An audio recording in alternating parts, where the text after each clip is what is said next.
The iPhone 4S was released in 2011, and that was over a decade ago, and a lot has happened in the tech space, especially with phones, since this phone was released. The iPhone 4S at the time built upon the legacy of the iPhone 4, and that was a game-changing phone for a lot of reasons.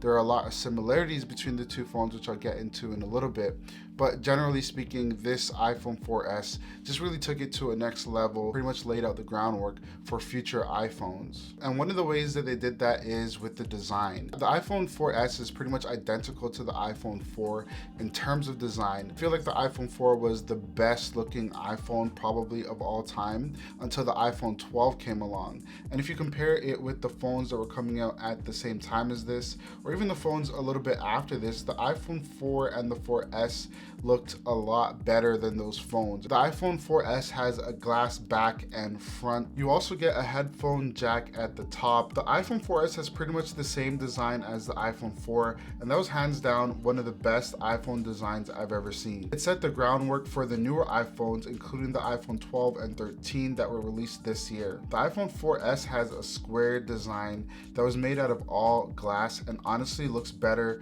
than most phones today. And then at the bottom you get a lightning cable. So this was actually the last iPhone at the time to use this connector. Right after that, with the iPhone 5, they switched over to lightning, and they're still using that today. The iPhone 4S is also the first iPhone that debuted with Siri. And at the time, I wasn't really too excited about it. I mean, it was a voice assistant. I've seen that before, but what it could do and the way it worked was definitely a lot different from the competition. The iPhone 4S debuted with the A5 chip, which at the time was pretty fast. But in 2022, with social media and our needs changing, producing a lot of videos, this does not have the power to edit a lot of footage if you're going to be into that. TikTok doesn't even run on this phone, and a lot of apps just are not supported. So Gmail is not something that's supported, but all in all, most of the apps you want to use that do tend to work are really slow. It's not the fastest. It takes like a second to load,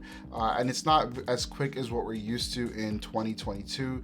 And really, I don't blame it, just because for the most part, again, this phone is over a decade old, so I don't expect it to be like the fastest. Before I move on, let's quickly talk about the cameras on the iPhone 4S. The iPhone 4S features an 8 megapixel camera at the back. If you turn it around to the front, it also has a VGA camera. It's like 0.3 megapixels. Quality is definitely not great in today's day and age. It's really bad, and I don't know who would really use it. But at the back, the camera is not as bad. The dynamic range is okay. Some of them can be a little flat, but in general, they're very usable and actually surprising. So to conclude, the iPhone 4S is more of a relic than a usable device for a couple of reasons, including the speed, the camera not really being like the greatest. It's okay, but it's not the greatest.